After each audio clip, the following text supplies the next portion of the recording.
Okay, gang, really quick before we jump into the video. You may or may not know that I left academia a few years back for broadcasting, but teaching the next generation has and always will be on my heart. I've been broadcasting now through 3 election cycles, and I'm just sick at what the elites have done to our education system. So I decided to step up. My team and I have been working on this for well over a year now. I started a school, and I have absolutely massive plans to take it nationwide. The Worldview Institute of Entrepreneurship and Apprenticeship opens its first location in Lancaster, Pennsylvania on April 9th, and I want to invite you to the ribbon cutting. And I've built a whole amazing event around it, so I want you to come and join me at the Kingdom Builders Experience, April 9th through 11th. You'll get an exclusive invite to the school's ribbon cutting. You'll be invited to a special Scotch and Cigars meetup with yours truly. I'll be lecturing at the school, plus we're hosting a Business Makers Summit where education meets opportunity. Now, seats are limited. Click the link below to learn more, and I can't wait to see you there. No longer 1937. She's not going to be saved by the prince. She's not going to be saved by the prince, and she's not going to be dreaming about true love. She's dreaming about becoming the leader she knows she can be, and the leader that her late father told her that she could be if she was fearless, fair, brave, and true. The original cartoon came out in 1937, and very evidently so. There's a big focus on her love story with a guy who literally stalks her. Yeah. Weird. So we didn't do that this time. I was scared of the original cartoon. I think I watched it once and then I never picked it up again. Just when you thought things could not possibly get worse for Disney, they just produced their worst flop yet. The ultra-woke remake of the classic tale Snow White completely crashed and burned its opening weekend. It was one of Disney's worst opening weekend box office performances ever. And to make matters even worse, the critics' reviews were merciless over the weekend. The Independent called it lazy, visually repellent. The Guardian called it exhaustingly awful. The Times, Disney has trashed its reputation. Even the far-left Huffington Post, A2 Huffy, is calling it a, quote, strange, hot mess. We could go on and on. It's nothing short of a $350 million disaster. It's scoring an embarrassing 2.4 out of 10 rating on IMDb and just 44% on Rotten Tomatoes. And so needless to say, it's not surprising audiences did not quite flock to the theaters to spend their money on such trash. It was reported that one London cinema actually had 0 bookings for Snow White on their opening night. 0! I mean, that came in the midst of reports that theaters across the United States and the UK were mostly empty over the weekend. Now, this crash and burn at box office comes after literally months of controversy surrounding the film. Back in July of 2023, the British Daily Mail published photos from the set of the movie, revealing that the traditional 7 dwarves had been replaced by what producers were calling magical creatures in order to avoid, I kid you not, in order to avoid reinforcing dwarf stereotypes. They changed the characters to conform to woke standards. Photographs of these magical creatures leaked out during production, showing them to be a band of, your quintessential diversity hires. Ironically, there was only one dwarf among them. The photos went viral, and the mockery that they got online, the ridicule, the rolling laughter over this on social media was just uncontainable. My favorite was the Babylon Bee, right? The satirical site. The Babylon Bee tweeted out, "I'm sorry, but these are actually real photos from the latest Disney remake. This is not one of our parodies. This is not satire. This is real." Somebody who was obviously paid way too much money, somebody at Disney actually thought this was a good idea. They labeled the picture Snow Brown and the multi-ethnic Portland hipsters. Now, just to show you how utterly savage these photos were, Disney officials originally came out, again, I kid you not, they originally came out and denied it all. They actually claimed the photos were fake. But then, as if things couldn't possibly get worse, they got caught. I kid you not, they got caught lying about the movie. Wait until you see this. But first, gang, speaking of woke embarrassments, do you ever wonder how people like Nancy Pelosi seem to know exactly when to buy certain stocks? How politicians seem to have secret knowledge of what's going to do well in the market? Well, it's all because of insider trading. Pelosi and her cronies have been getting away with it for years. But guess what? You and I actually have access to that same inside information. Thanks to a little SEC loophole, we can track what the big corporate CEOs are buying up in real time, and then we could just ride their coattails into financial success legally and ethically.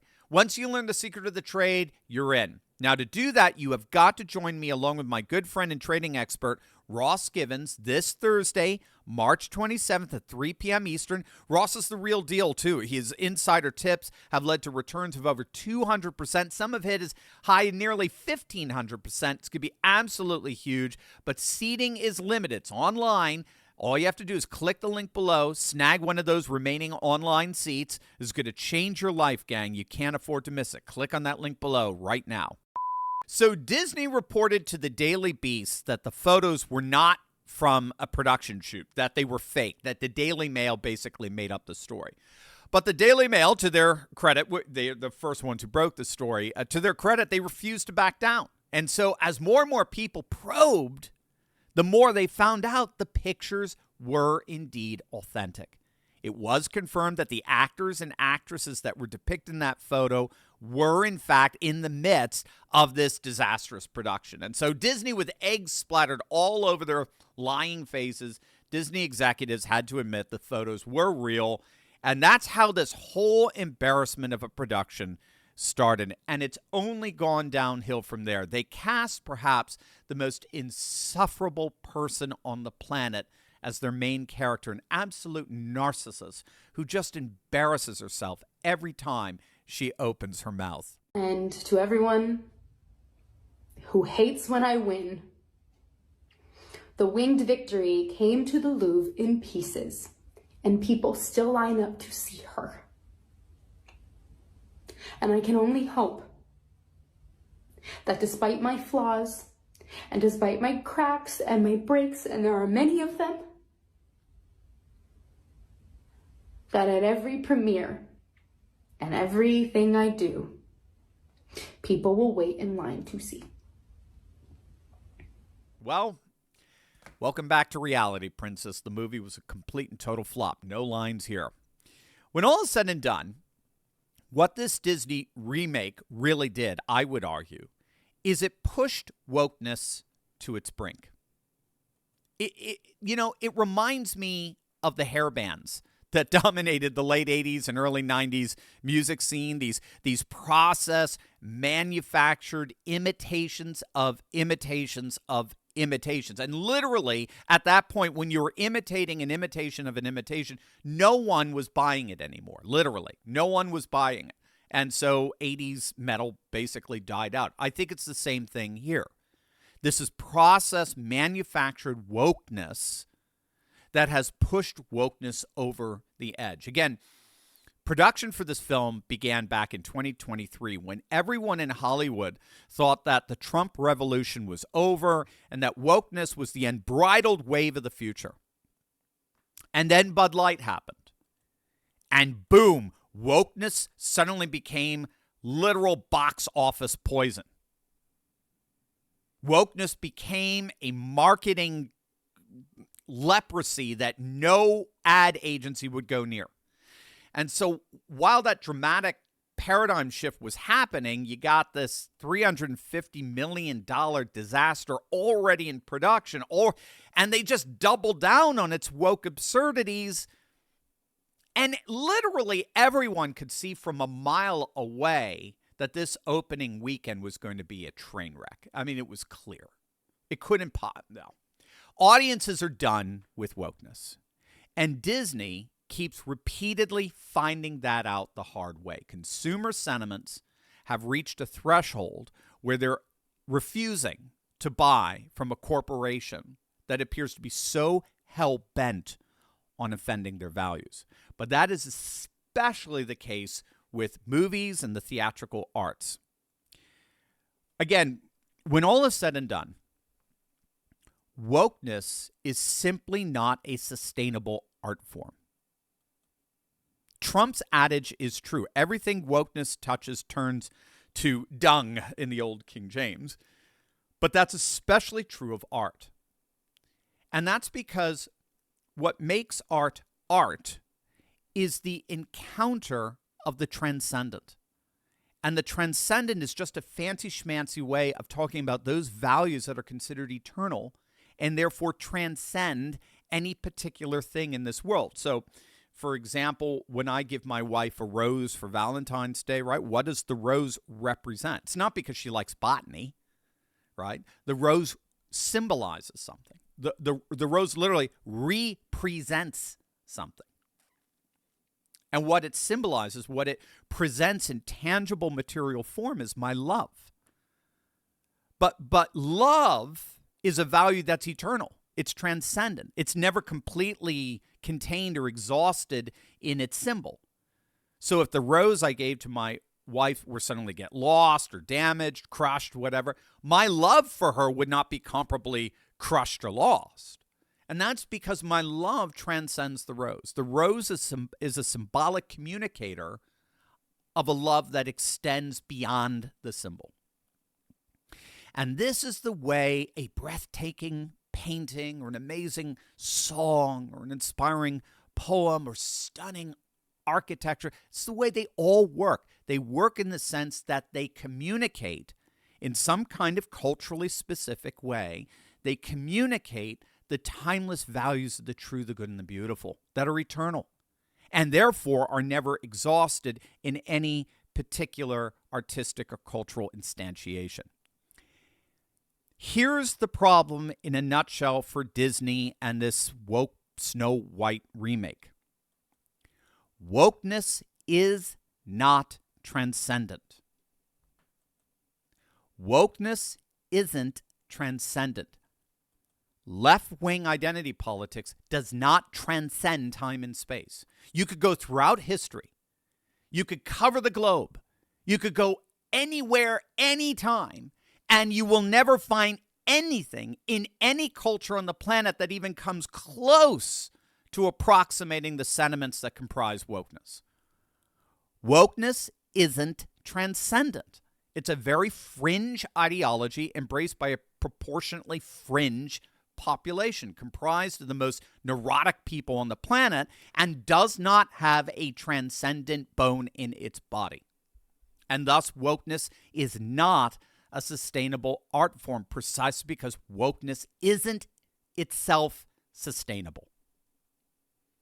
Wokeness is the brittle belief system of a tiny fringe minority who, up until January 20th, happened to have exercised all the levers of cultural power. But in the end, it was all for naught. As Snow White and Disney's implosion prove, their day of reckoning is not coming. Their day of reckoning is already here. You may or may not know that I left academia a few years back for broadcasting, but teaching the next generation has and always will be on my heart. I've been broadcasting now through 3 election cycles, and I'm just sick at what the elites have done to our education system. So I decided to step up. My team and I have been working on this for well over a year now. I started a school, and I have absolutely massive plans to take it nationwide. The Worldview Institute of Entrepreneurship and Apprenticeship opens its first location in Lancaster, Pennsylvania on April 9th, and I want to invite you to the ribbon cutting. And I built a whole amazing event around it, so I want you to come and join me at the Kingdom Builders Experience, April 9th through 11th. You'll get an exclusive invite to the school's ribbon cutting. You'll be invited to a special Scotch and Cigars meetup with yours truly. I'll be lecturing at the school, plus we're hosting a Business Makers Summit where education meets opportunity. Now, seats are limited. Click the link below to learn more, and I can't wait to see you there.